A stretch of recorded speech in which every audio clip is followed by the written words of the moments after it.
Hey, welcome everyone back to the channel. I'm Carlos. If you're new here, consider subscribing because every time I come out with a video, we learn something new. Yeah, and it happens. So look, there's a bunch of you guys that have been looking for Illustrator tutorials and been asking me for Illustrator tutorials, and I've been waiting for the right situation. I usually use Illustrator for logos, and I'm working with a friend of mine by the name of Samone Lett. Samone and I have been friends for a long time. We were stationed in Germany together when both of us were in the army. Since then, she's progressed her cooking skills and she started her own personal chef company. Not just that, but she was a finalist on the new Food Network Star Show, and now she's starting a new company where she wants to teach people about healthy eating, but her approach is going to be a holistic approach where she's going to be teaching people how your mental state affects your health. So it's not just cooking, but it's also like a mental health thing. So since she's working on this new company, she reached out to me asking if I would help her with a logo. Obviously, I said yes. And I also asked permission to show you guys some of the process that I go through when I'm creating a logo. So if you guys are ready, I'm ready. Let's get into it. But first,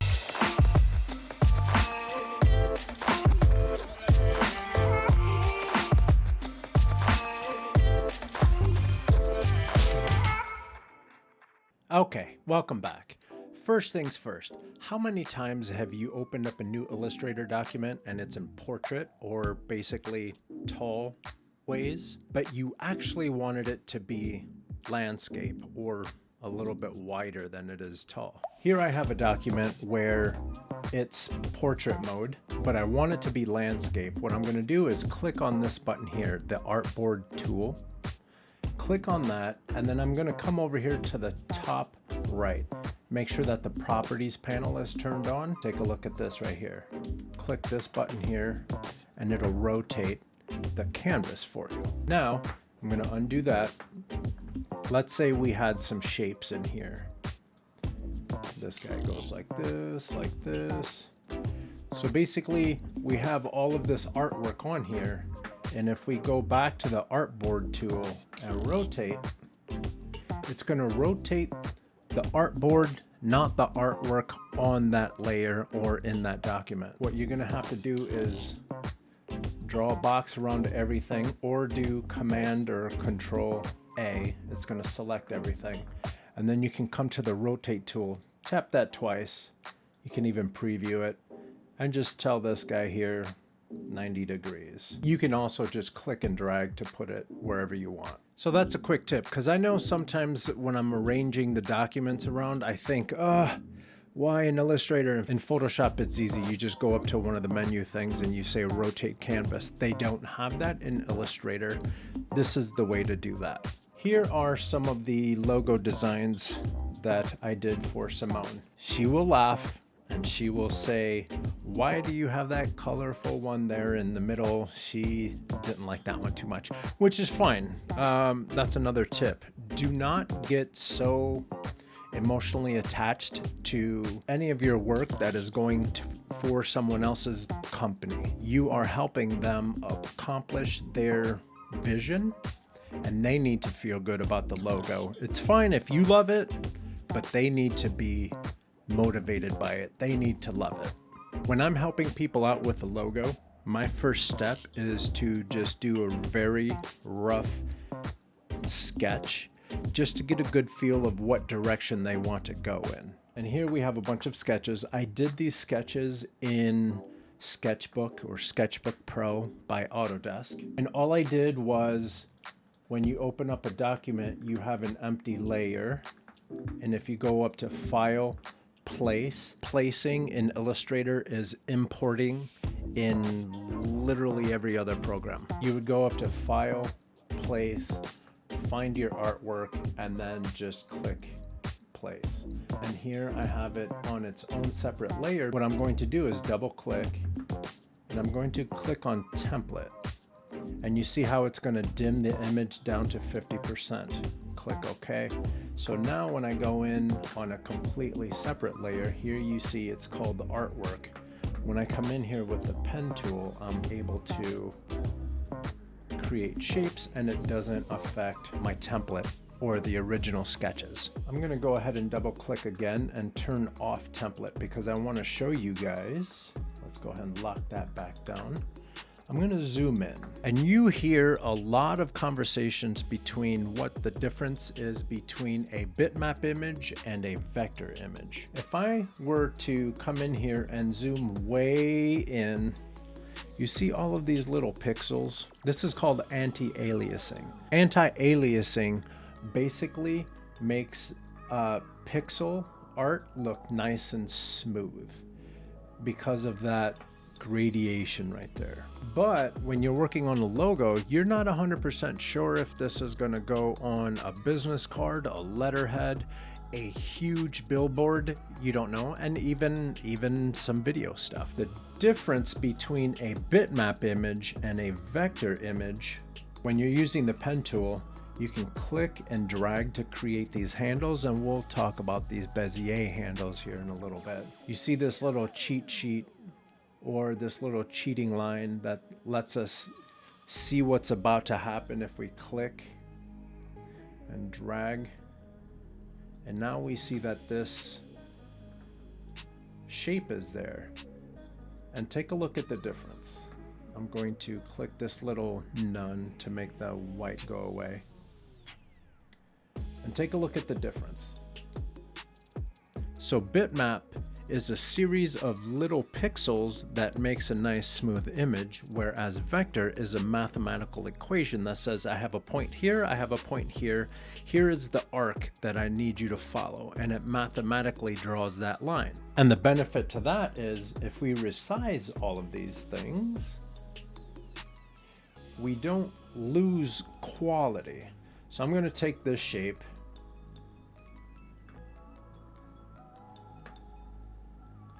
and you see, even though I made it huge, if I zoom back in, it's still very smooth, very sharp. So when you're doing a logo or anything like that, you need some versatility. Go ahead and try to use vectors because it gives you way more flexibility and you can use it on pretty much everything. Okay, now that we're here, I'm gonna double click on sketches again, hit template, dim to 50. And again, you can come in here, change that to 25 if you'd like, click OK. Take a look at all these logos. She really liked these two here. And now that I have that, I'm gonna go up to the properties and hit the stroke button a few times. And you see how easy it is to affect that shape. So these are the two that we're going to be working with today. I'm gonna go ahead and click delete there. I'm going to zoom in on this shape. I'm gonna hit P for pen tool, and then if I click and drag, again I get these handles, and I'm going to come over here. We got our little cheat sheet, our little cheating line. I'm going to click and drag again and basically get as close to that original sketch as possible. And we see this huge line. We're going to fix that in a second. I'm going to hit the Alt key, and you see how that little triangle shows up? I'm going to click on that little anchor point and drag. I'll come down here, click and drag again. And I'm not going to worry too much about the shape. We're going to go ahead and go in there and massage that shape when we're done making the original shape. Again, I'm going to hit the Option key, get that little triangle, click and drag out. Click and drag there, Alt, click and drag, and then you see when we're about to close the shape, you'll see that little circle right there by the pen tool. I'm going to hit the Alt key again, click and drag. Now I'm going to come over to the Properties panel and bring the stroke back down to about a 2 probably.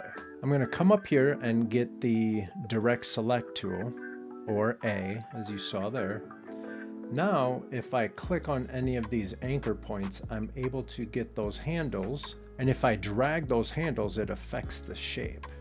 And I can click on an anchor point and move the anchor point around. There we go. Now let's say that we have a point like this, but we wanted that to be a rounded shape. What I'm going to do is hit the P key to get the pen tool, and then I'm going to hit the Alt key, and you see that little triangle comes back. If I go to this anchor point, click and drag, now it's that rounded shape.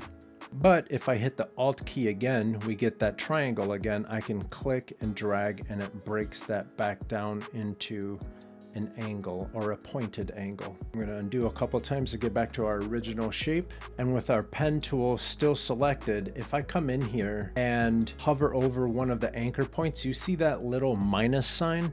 If I click on that, it deletes that point. I'm going to undo. Similarly, if I go somewhere along this path, you see that little plus sign? If I click there, I get a new anchor point. And if I hit the A key, or again, come up to the direct select tool, I'm able to select that point and move it around. And again, we can adjust all the curves and everything. We're going to undo a couple times. One more time to get rid of that extra point.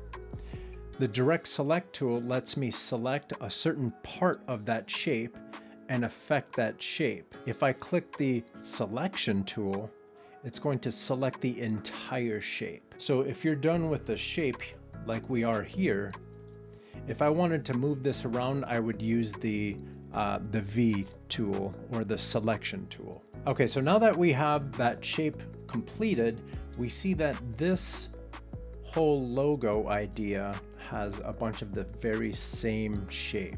Now with the direct select tool, if I hold down the option key and go over to that shape, you see how my mouse turns into two arrows? That's basically telling me that I'm going to make a direct copy of that shape. So I'm able to come in here then, grab this shape. If I hit the R key, I'm able to rotate that shape, V. You get these nice little handles. I'm going to move that into position, rotate just a little bit more.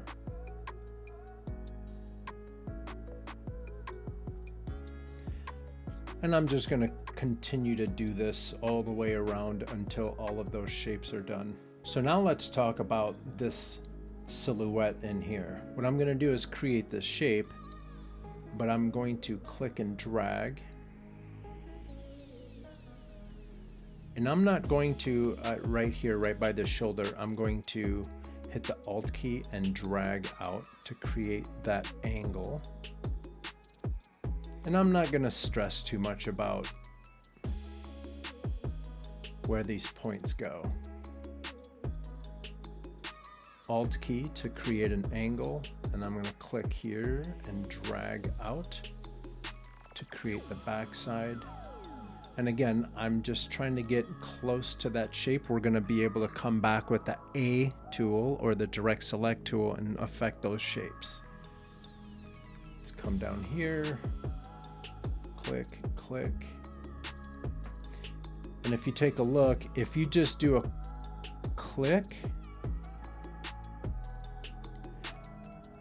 you get a straight line, and this is a hard angle. If I click and drag, I'm able to make a curve. And here I'm going to Alt, click and drag.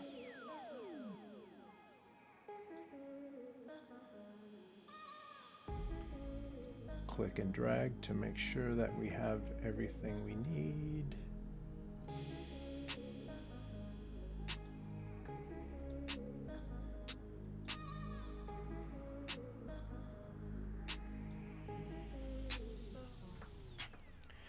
Now I'm able to hit the A key, zoom in a little bit, and now I'll just adjust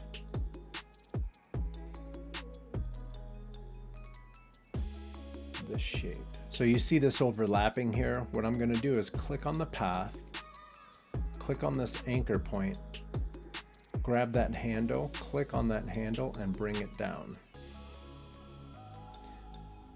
There we go.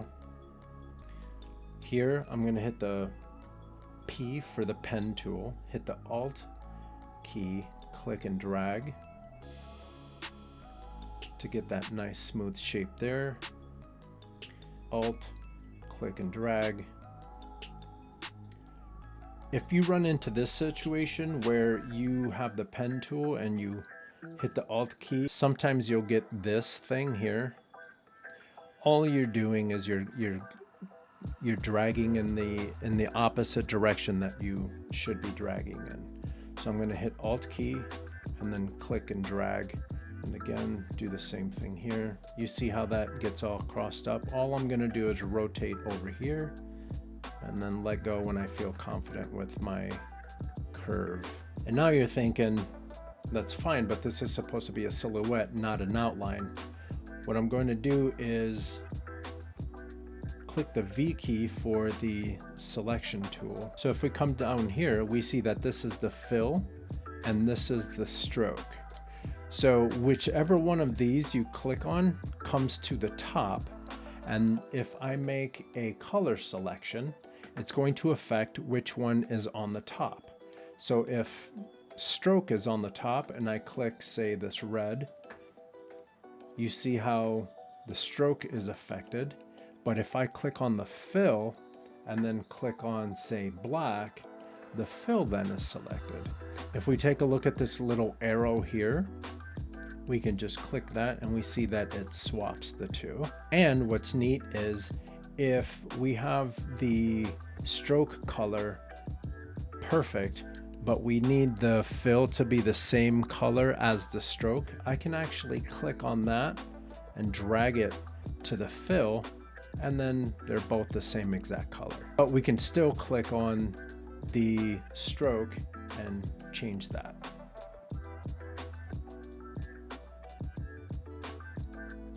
For this shape, I don't need a stroke, so I'm going to come down here. We see here we have the color icon, gradient, none. I'm going to click none, and it takes that stroke away. So when I click off, there we go.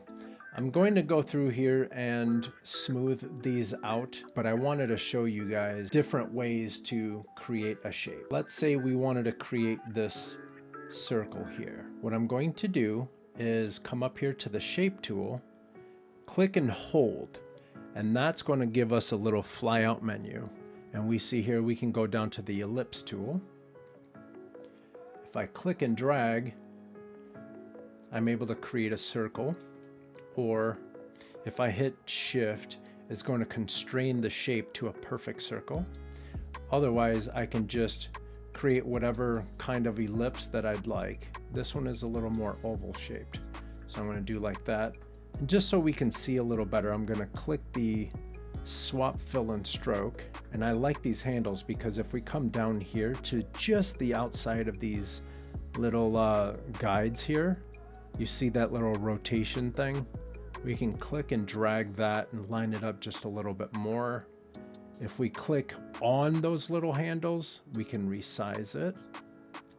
And we're trying to get it as close to that shape as possible. Okay, that's pretty good. Okay, so now that we have that circle done, what I'm going to do is select it, hit Command C, Control C for Windows. And now I'm going to hit Shift Command V to paste in place. And we know that that worked because if I click and drag, you see that we have the original ellipse and we have this guy who was pasted right on top of it. I did a Command Z to undo the move. What I'm going to do now is hit Alt and click on one of these handles. And what that's going to do is it's going to resize the circle from the center. And then if I hit the Shift key, it's going to constrain those proportions. Okay, now I'm just going to move this guy into place. I'm going to zoom in just a little bit and click again and do the same thing. I'm going to Alt, Shift, click.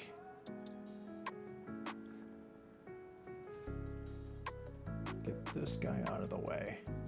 Put this in place. Okay.